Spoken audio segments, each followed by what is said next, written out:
Trading और निवेश की दुनिया में जब कोई पहली बार चार्ट देखता है तो वो अक्सर किसी ईसीजी रिपोर्ट जैसा लगता है। मतलब ऊपर नीचे हरी और लाल लाइनें, सब कुछ एक साथ हो रहा होता है। और इस रोज के उतार चढ़ाव में, मतलब इस शोर में, ये समझना लगभग नामुमकिन लगता है कि बाजार असल में जा कहाँ रहा है। आज हमारे पास जो सोर्सेज है वो इसी शोर के बीच से एक साफ रास्ता निकालने वाले एक टूल पर है जिसका नाम है मूविंग एवरेज। इसका दावा है कि ये चार्ट के शोर को फिल्टर करके एक साफ तस्वीर दिखा सकता है। तो चलिए इस दावे की गहराई में उतरते हैं और देखते हैं कि ये सच में काम कैसे करता है। बिल्कुल, ये शायद सबसे पुराने और सबसे ज्यादा इस्तेमाल होने वाले इंडिकेटर्स में से एक है और इसकी लोकप्रियता का कारण आप कह सकते हैं इसकी सादगी है। आज हमारी चर्चा का लक्ष्य यही समझना है कि यह सादगी ताकत है या कमजोरी, और एक प्रोफेशनल ट्रेडर इसे चार्ट पर देखता कैसे है। ठीक है, तो शुरू से शुरू करते हैं। ये मूविंग एवरेज आखिर है क्या भला? इसका सबसे बुनियादी काम क्या है? इसका सबसे बुनियादी काम है औसत निकालना। ये एक तय समय में किसी स्टॉक या इंडेक्स की औसत कीमत को एक लाइन के रूप में दिखाता है। मान लीजिए आप 20 दिन का मूविंग एवरेज देख रहे हैं, तो ये लाइन आपको पिछले 20 दिनों की औसत कीमत बताएगी। ऐसा करने से ये रोज की जो छोटी मोटी कीमतों की उछल कूद है, जिसे हम नॉइज कहते हैं, उसे स्मूथ कर देता है। अच्छा। और जैसे ही ये शोर हटता है, हमें 3 बातें साफ दिखने लगती हैं। एक, क्या बाजार का बड़ा ट्रेंड ऊपर की ओर है, मतलब अप ट्रेंड।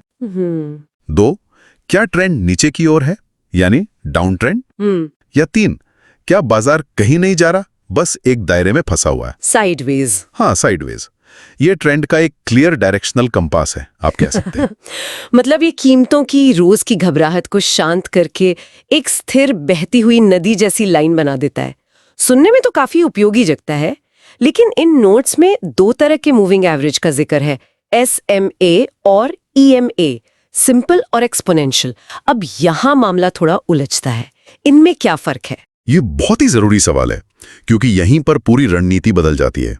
इसे समझने का सबसे अच्छा तरीका है 2 अलग अलग तरह के सलाहकारों की कल्पना करना।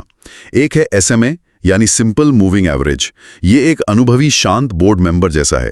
वो कोई भी फैसला लेने से पहले पिछले महीने के सारे डेटा को बराबर तवज्जो देकर एक संतुलित राय देता है। अगर हम 20 दिन का SMA निकाल रहे हैं, तो ये पिछले 20 दिनों की क्लोजिंग कीमतों को जोड़ेगा और सीधा 20 से भाग दे देगा। हर दिन बराबर, कोई भेदभाव नहीं। 1 मिनट, अगर SMA पिछले 20 दिनों की हर कीमत को बराबर महत्व देता है, तो क्या इसका मतलब ये नहीं कि ये बाजार की असलियत से हमेशा 10-15 दिन पीछे चल रहा है? आज जो हो रहा है उसकी अहमियत 19 दिन पहले जो हुआ था उसके बराबर कैसे हो सकती है?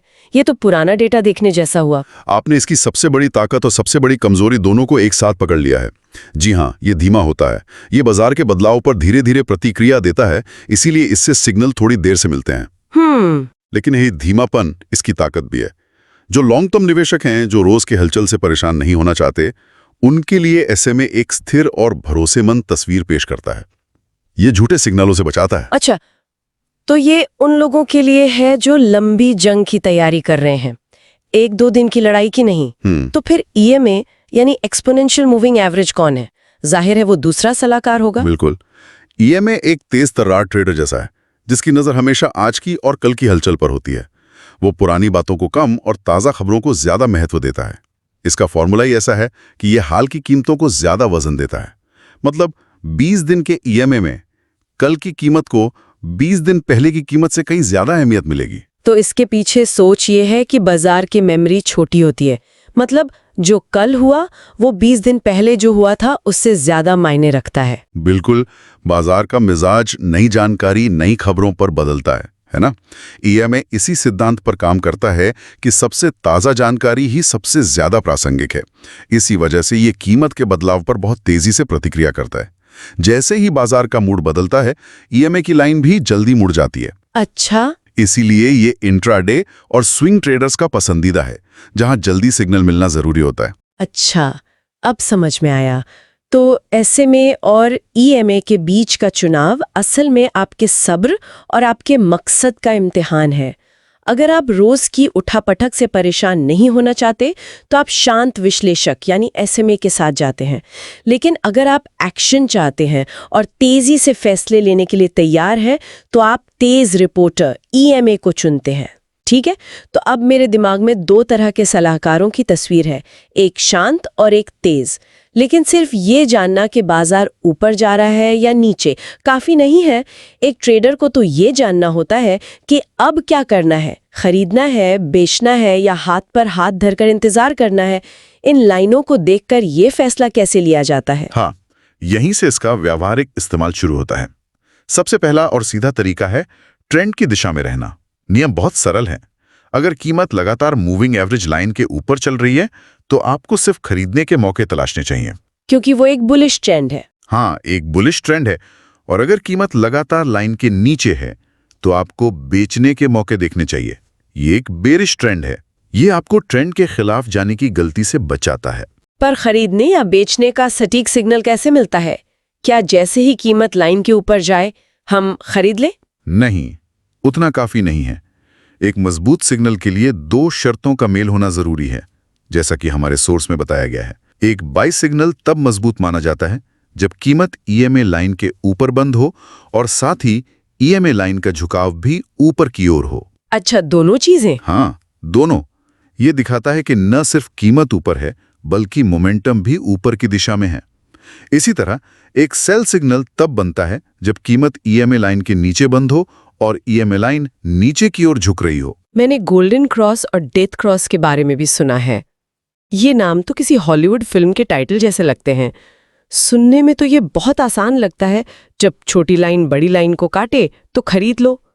अगर ये इतना ही सीधा है तो हर कोई इससे पैसे क्यों नहीं बना लेता?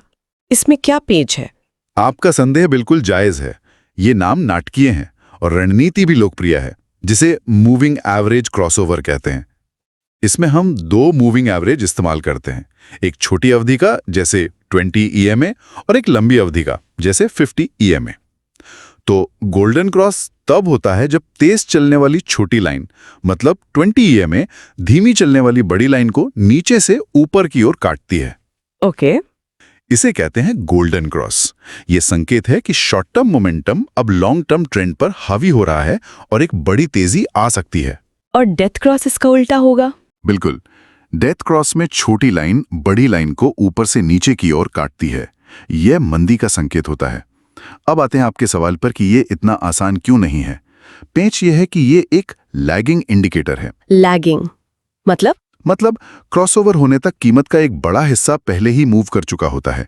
और दूसरी बात, जब बाजार साइडवेज होता है तो ये लाइनें एक दूसरे को बार बार काटती हैं, जिससे दर्जनों झूठे सिग्नल पैदा होते हैं। समझ गई। इसीलिए हर क्रॉसओवर पर ट्रेड करना बर्बादी का नुस्खा हो सकता है। नोट्स में एक और दिलचस्प बात लिखी है, डायनामिक सपोर्ट और रेजिस्टेंस।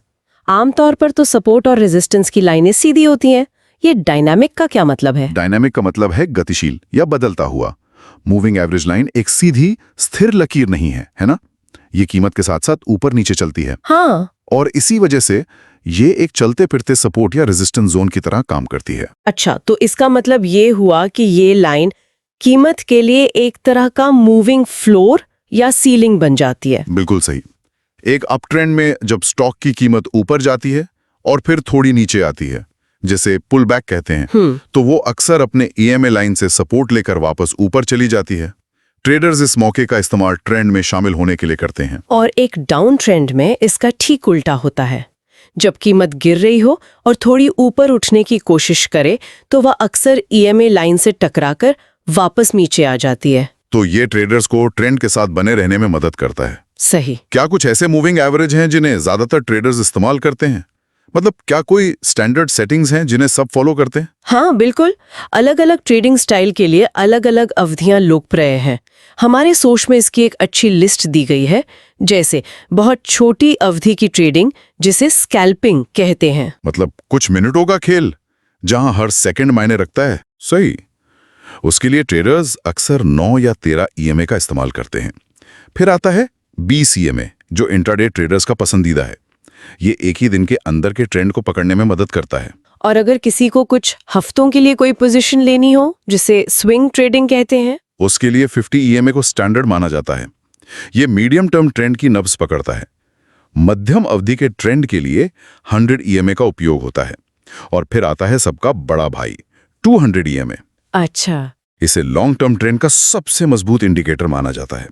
कई बड़े निवेशक और संस्थान सिर्फ ये देखते हैं कि बाजार 200 EMA के ऊपर है या नीचे।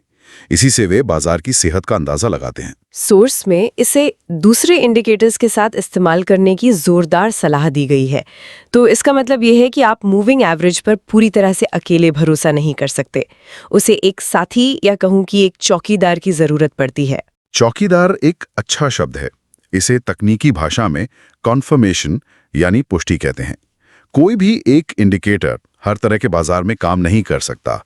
मूविंग एवरेज ट्रेंडिंग बाजार का राजा है, लेकिन साइडवेज बाजार में ये बुरी तरह फेल होता है। इसलिए दूसरे इंडिकेटर से पुष्टि करने पर सिग्नल की विश्वसनीयता बढ़ जाती है। जैसे कि कौन से चौकीदार सबसे अच्छे काम करते हैं? उदाहरण के लिए मान लीजिए आपको EMA पर एक बाय सिग्नल मिलता है। हाँ। आप तुरंत ट्रेड में कूदने के बजाय RSI को देख सकते हैं, मतलब रिलेटिव स्ट्रेंथ इंडेक्स को। अगर RSI बता रहा है कि स्टॉक ओवरबॉट यानी जरूरत से ज्यादा खरीदा जा चुका है, तो आप उस ट्रेड को छोड़ देंगे। ठीक है। आप MACD इंडिकेटर का इस्तेमाल मोमेंटम की पुष्टि करने के लिए कर सकते हैं। और सबसे महत्वपूर्ण, वॉल्यूम। अगर किसी ब्रेकआउट के साथ वॉल्यूम भी बहुत ज्यादा है, तो ये दिखाता है कि उस मूव में बड़े खिलाड़ियों का पैसा लगा है, मतलब उसमें ताकत है। मैं सोच सकती हूँ कि नए ट्रेडर्स क्या क्या गलतियां करते होंगे। एक शक्तिशाली टूल जब गलत हाथों में पड़ता है तो खतरनाक हो सकता है। हमारे सोर्सेज में ऐसी कौन सी आम गलतियों का जिक्र है जिनसे बचना चाहिए? हमारे नोट्स में 4 बड़ी गलतियों का साफ जिक्र है। पहली और सबसे बड़ी गलती है साइडवेज बाजार में इस पर भरोसा करना। जब बाजार एक दायरे में होता है तो मूविंग एवरेज कटी हुई पतंग जैसा हो जाता है, जिससे अनगिनत छूटे सिग्नल मिलते हैं। दूसरी गलती शायद ये होगी कि चार्ट पर बहुत सारी लाइनें बना लेना। मैं कल्पना कर सकती हूँ कि कोई 5, 10, 20, 50, 100, 200 सब एक साथ लगा ले। बिल्कुल, इससे चार्ट मकड़ी के जाले जैसा दिखता है और सिर्फ कंफ्यूजन होता है। इसे एनालिसिस पैरालिसिस कहते हैं। तीसरी गलती है बिना किसी दूसरे इंडिकेटर से पुष्टि किए ट्रेड लेना। और चौथी, जिसका हमने जिक्र किया, हर क्रॉसओवर पर ट्रेड करना। मुझे लगता है ये सबसे आम जाल होगा। हाँ। ट्रेडर चार्ट पर गोल्डन क्रॉस देखता है, उसे लगता है जैकपॉट लग गया, वो अपनी सारी पूंजी लगा देता है और अगले ही दिन बाजार पलट जाता है। और ऐसा होता है क्योंकि एक क्रॉसओवर सिर्फ एक संकेत है, गारंटी नहीं। नोट्स के आखिर में एक बहुत ही दिलचस्प प्रोफेशनल नियम का जिक्र है। Moving average shows direction not destination. यानी ये दिशा बताता है, मंजिल नहीं। ये एक बहुत गहरी और महत्वपूर्ण बात है जो एक नौसिखिए और एक प्रोफेशनल के बीच का फर्क तय करती है। इसका मतलब है कि मूविंग एवरेज ये तो बता सकता है कि बाजार की संभावित दिशा क्या है, ऊपर, नीचे या साइड में, लेकिन ये नहीं बता सकता कि कीमत कहां तक जाएगी, 100 तक, 110 तक या 150 तक। इसका जवाब मूविंग एवरेज के पास नहीं है। तो ये एक कंपास की तरह है, GPS मैप की तरह नहीं। ये आपको उत्तर दिशा बता सकता है, लेकिन ये नहीं बताएगा कि दिल्ली कितनी दूर है और रास्ते में कहाँ-कहाँ रुकना है। इससे बेहतर तरीके से नहीं कहा जा सकता। ये आपको ट्रेंड की दिशा में नाव चलाने में मदद कर सकता है, लेकिन ये नहीं बता सकता कि अगला किनारा कितनी दूर है। इसलिए इसे टारगेट सेट करने के लिए कभी इस्तेमाल नहीं करना चाहिए। टारगेट के लिए दूसरे टूल्स होते हैं, जैसे सपोर्ट रेजिस्टेंस या फिबोनाची लेवल्स। ये सिर्फ ट्रेंड का गाइड है। तो आज के इस पूरे बातचीत को अगर समेटें तो ये समझ आता है कि मूविंग एवरेज बाजार के शोर को कम करके ट्रेंड को पहचानने का एक बेहतरीन और सरल जरिया है।